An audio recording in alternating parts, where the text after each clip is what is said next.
Oh, you know what that music means. It's time for Tucker's final exam, where the news professionals are interrogated. See if they can actually remember the events they cover every day. This week's final exam is a New York special. We have Kennedy, the last non-guest host in the building. And also with us from Fox News Headlines 24/7, Carly Shimkus. And actually, speaking of guest hosting, Carly will actually be in this slot on Monday night, but for some reason, we're going to stick her outside for the duration of the show. And then Kennedy will follow Carly. So this is the Fox New Year's Eve team. You'll get a heads up on it here to see if they're worth tuning in. Okay, contestants, hands on buzzers. I'm going to ask the questions, and the first one to buzz in gets to answer, but you must wait until I finish asking. You can answer once, and I shall acknowledge you, according to rules set by the International Quiz Show Committee in Geneva, by saying your name. Correct answer is worth 1 point. Get it wrong, you lose a point. Best of 5 wins. Let's get started. Question 1. An outgoing Democrat senator just blasted newcomer Alexandria Ocasio-Cortez, calling her a shiny new object with cheap rhetoric. Which lawmaker made those remarks? And it's Kennedy. Claire McCaskill. Claire McCaskill, let's roll that tape. I don't know her. I'm a little confused why she's the thing, but it's a good example of what I'm talking about, a bright and shiny new object. The rhetoric's cheap. Getting results is a lot harder.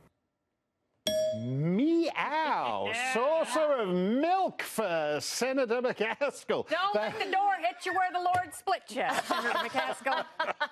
So that's first blood to Kennedy. 1-0 as we head into question 2. Okay. This is critical for Carly, otherwise she'll be losing that New Year's Eve gig. Question 2. Former First Lady Michelle Obama is now the most admired woman in all of America. That's according to a new Gallup poll. But to get there, Michelle Obama had to bump another woman who'd held on to the top spot for 17 years. Oh. Who was the other woman? Oh, no. Oh, and it's Kennedy again. It was just a guess from me anyway. Hillary Clinton. Oh, come on. Hillary Clinton, the most admired woman in America for 17... Are you kidding me? Let's roll that tape. Michelle Obama has overtaken Hillary Clinton as the most admired woman in the country. Clinton held that top spot on that list for 17 years. What does that say about Hillary now? Matt, you know what? I thought I wanted to say Oprah because I feel like that truly is one of the most admired women in America. But I think Hillary's now third and Melania isn't second or something like that. Oprah is number 2. But it's a tragedy for Hillary. She was once the most admired woman in America. I blame the Latvian bot farm and misogyny. Even though there are other women on the list, still very misogynistic that she got the heave-ho. Yeah, absolutely. We are clearly on that list as well, 4 and 5. Yeah, the Macedonian content farmers fixed that thing for me. It's 2-0 to Kennedy. Oh, no! Come on, Carly. I just want 1 point. Come on, you don't want to be outside on New Year's Eve. We'll give you a studio if you can turn this thing around.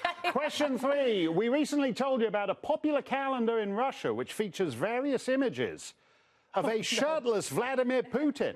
That same calendar is now a monster hit in another country and is outselling ones featuring puny, homegrown celebrities. Which country is it? I don't know! No! And it is, this is Kennedy. United States? Chestless Putin in the United States? Let's see. Doesn't sound likely. I'm blushing. They're flying off the shelves in Japan, of all places. A chain of lifestyle stores indicates that the calendars are their top seller. The Russian president featured dipping into a hot tub and posing with a fish. So kinky. Sure, he's like 60 years old. He's not looking too bad. And here he is cuddling a leopard, a very docile leopard. The popularity of the calendars is reportedly fueled by a surge in self-proclaimed Putin fans. Get them while they're hot, ladies. Pootie. Yeah, there's nothing a Japanese lady likes than being in a hot tub with a KGB torturer. Kennedy, disastrous move there. She's lost 1 point. That's right. So there's still everything to play for. It's 2-0. Question 4, multiple choice. Isn't it? Oh, no, 1-0. 1-0. Yeah, Carlson. Oh, I lost a point. Yeah. I thought I kept it, and then you lost it. You're in huge trouble now. Oh boy. Question 4. This is a multiple choice question. There's a crisis on the International Space Station. Something mysterious was found by astronauts inside a capsule that recently docked there. And Russian officials say it's the result of a major breach. What was it they found?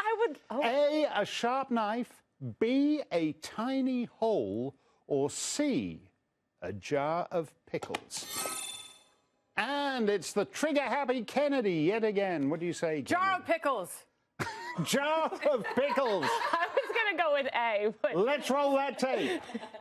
Matter of life and death. A tiny hole discovered in a Russian capsule that docks to the International Space Station. At first, scientists suspected the hole was caused by a meteorite strike. And a good unobstructed view now of that black spot. That's the hole on the external hull. A Russian cosmonaut who examined the hole believes it was drilled from inside the capsule. Oh, good to know. I'm learning a lot on the show, by the way.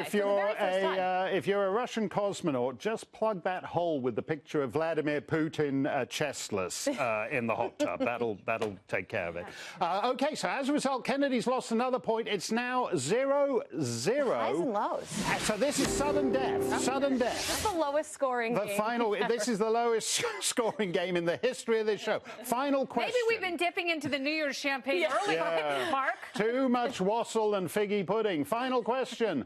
Another multiple choice. Listen carefully. Okay. There is a viral video of a Colorado woman chasing down a thief who had stolen her Christmas packages from her front door. Now, there's a special name given to people who steal in this way. Is it A, a porch pirate, B, a parcel poacher, or C, a package snatcher?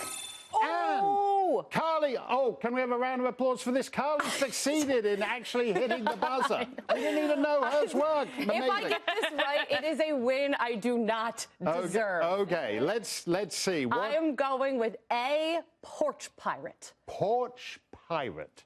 Roll tape. The scourge of the holiday season, those pesky porch pirates intent on ruining Christmas. But one woman in Lakewood, Colorado has decided to take matters into her own hands. I looked at my Ring videos and I saw what happened. Renee Abeda confronting the brazen pirate who made her way through the neighborhood with her stolen booty. I thought, no way is this happening to me. Give it. I'm going to call the police. I got you on camera.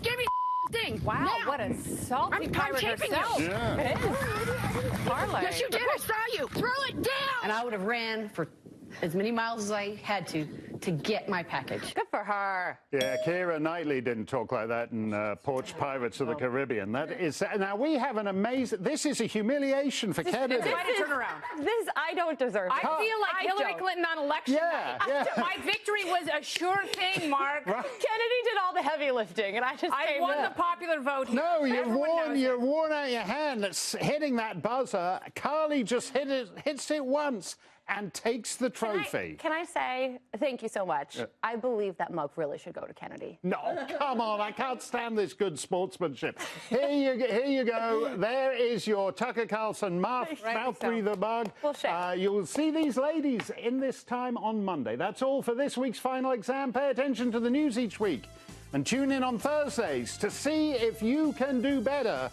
than one Buzz Carly.